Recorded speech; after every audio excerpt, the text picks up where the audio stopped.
পার্কের ভিতরে আমার বেস্ট ফ্রেন্ড মিতুকে এক ছেলে চুমু খেলো। আমি তার দেখে 420 ভোল্টের একটা শক খেলাম। আমি পিছন থেকে গিয়ে মিতুর চুলের মুঠি ধরে ঠাস করে দুইটা চর মেরে দিলাম। ওকে মারা দেখে ছেলেটি ভয়ে লাফ মেরে উঠে এক দৌড় মেরে পালিয়ে গেল। মিতু আমার সাথে মারামারি করতে শুরু করে দিল।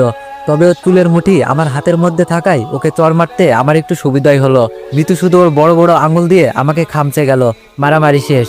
মিতু বলল, তুই কোন সাহসে আমার গায়ে হাত তুললি, এতিমের বাচ্চা? আমি বললাম, বেস্ট ফ্রেন্ডের অধিকারে। মিতু বলল, নিকুচি করেছে তোর ফ্রেন্ডশিপের। দাঁড়া, আমি এখনই আমার ভাইকে ফোন করে সব বলছি। আমার গায়ে হাত তুলিস, তোকে আমি জেলের ভাত খাইয়ে ছাড়বো। আমি বললাম, যে এতিম তার আবার কিসের জেলের ভয়? বাইরে থাকলে তো দুই মুঠো খাবারের জন্য কত কষ্ট করতে হয়, তার থেকে জেলে গেলেই ভালো হবে, অন্তত খাবারটা পাওয়া যাবে।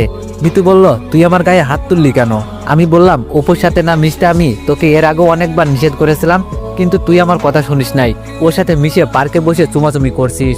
মিতু বলল, আমার বিএফের সাথে চুমাচুমি করব না কি করব সেটা আমার পার্সোনাল ব্যাপার। আমি বললাম, ও তোকে নয়, তোর দেহকে ভালোবাসে, তোর বাবার টাকা পয়সাকে ভালোবাসে, অনেক মেয়ের সাথেই ওর সম্পর্ক আছে। মিতু আমার গালে চর মেরে বলল, ওর নামে আর একটা বাজে কথাও বলবি না। তোর মতো 10টা ছেলে ওর বাসার চাকর, এতিমের বাচ্চা, তোকে আমি মাথায় তুলে ফেলেছি, তাই আজ তোর এত বড় সাহস হয়েছে আমাকে মারার, নির্লজ্জ বেহায়া কোথাকার। আমি বললাম, যত ইচ্ছে গালি দে, আর শোন, আমি তোকে শুধু বেস্ট ফ্রেন্ড না, ভালোবাসি। মিতু আমার গালে আবারও চর মেরে দিয়ে বলল, এই নে তোর ভালোবাসার উপহার। আমি গালে হাত দিয়ে দাঁড়িয়ে থাকলাম। মিতু আবারও আমার চর মেরে চলে গেল। আমি জানি মিতু আমার উপর রাগ করে এইসব বলেছে। ও কখনো ওর ভাইকে ফোন করে এইসব বলবে না, কেননা এর আগেও অনেকবার ওর সাথে আমার মারামারি হয়েছে। আর ওর ভাই সব জেনেও আমাকে কিছু বলবে না, কেননা ওর ভাইয়ের জীবন বাঁচাতে গিয়েই আমার আপু আজ হাসপাতালে কোমায় পড়ে আছেন। চলুন তাহলে আপনাদের সবকিছু খুলে বলা যাক। মিতু যে আমাকে এতিম বলল, আসলে আমি এতিম নয়। এই শহরে একজন নামকরা ধনীর ছেলে আমি, কিন্তু আজ আমার আব্বু থেকেও নেই। আমি যখন পেটে ছিলাম আর আমার আপুর বয়স যখন 5 বছর, তখন আমার আব্বু আমার আম্মুকে তালাক দিয়ে এক ধনী মেয়েকে বিয়ে করে নেন। এরপর একদিন আম্মু আমাকে জন্ম দিয়েই চলে যান না ফেরার দেশে। আমাকে কোলে করে নিয়েই আমার আপু মানুষের দ্বারে দ্বারে ভিক্ষা করে বেরিয়েছে। আমার বয়স যখন 5 বছর, তখন আমার আপু মানুষের বাসায় কাজ করে এনে আমাকে খাইয়েছেন। এভাবেই আপুর কাছে আমার মা বাবার আদরে বড় হতে থাকি। আমি যখন 9-এ উঠলাম, তখন আমার আপু মানুষের বাসায় কাজ করা ছেড়ে দিয়ে গার্মেন্টসে চাকরি নিল, কেননা আমার আপু ছিল অনেক সুন্দরী। বাসায় কাজ করতে গেলে অনেকে খারাপ নজর দিত। একদিন আমি এসএসসি পরীক্ষায় A+ পেয়ে আমি খুশিতে বাড়ি ফিরে দেখলাম আপু বাসায় ফিরে নাই। আপুর কাছে শুধু একটা ভাঙা বাটন ফোন রয়েছে। আমি পাশের বাসায় গিয়ে একটা ফোন চেয়ে আপুকে ফোন দিতেই এক ছেলে মানুষ ফোন ধরে হ্যালো বলল।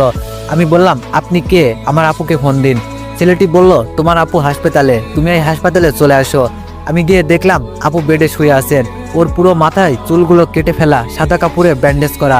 আমি বললাম, আমার আপুর কি হয়েছে? মিতুর ভাই বলল, আমাকে সন্ত্রাসীর হাত থেকে বাঁচাতে গিয়ে তোমার আপু গুলি খেয়েছে।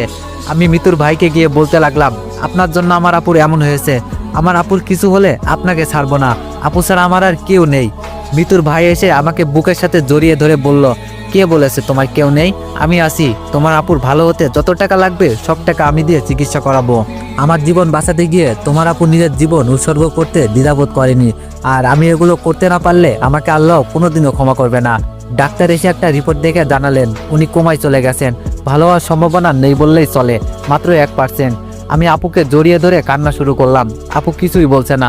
দেখলাম শুধু ওর চোখের কোণা দিয়ে 2 ফোঁটা জল বেরিয়ে আসলো। সেই থেকে মিতুর ভাই আমার আপুকে দেখার জন্য একজন নার্স রেখেছে এবং সমস্ত চিকিৎসার দায়িত্ব উনিই নিয়েছেন। আমি অনেকক্ষণ পার্কে বসে থেকে বাড়ি যাওয়ার জন্য বের হয়ে রাস্তায় যেতেই কিছু পুলিশ এসে আমাকে অ্যারেস্ট করলো। সরি আবির, আমার কিছুই করার নেই, উপর থেকে অর্ডার তোমাকে অ্যারেস্ট করার। মিতুর ভাই বলল, এবার আমার বোন আমাকে নয়, ডাইরেক্ট থানায় এসআইয়ের নিকটে নারী নির্যাতনের কমপ্লেন করেছে। আমাকে ক্ষমা করে দিও, আমি নিরুপায়, তবে তোমার জন্য আমি সাজাটা কমিয়ে দেওয়ার ব্যবস্থা করতে পারি। আমি সব বুঝতে পেরে আমার 2 হাত সামনে বাড়িয়ে দিলাম। মিতুর ভাই আমাকে হ্যান্ডকাপ না পরিয়ে বলল, তার দরকার নেই, তুমি এমনিতেই চলো। আমি জিপে বসে ভাবছি, কতদিন মিতু আমাকে চর মেরেছে বিনা দোষে বিনা কারণে। কই, আমি তো কারো কাছে কমপ্লেন করে নাই, আর আজও আমার বিরুদ্ধে কমপ্লেন করে আমাকে পুলিশে ধরিয়ে দিল।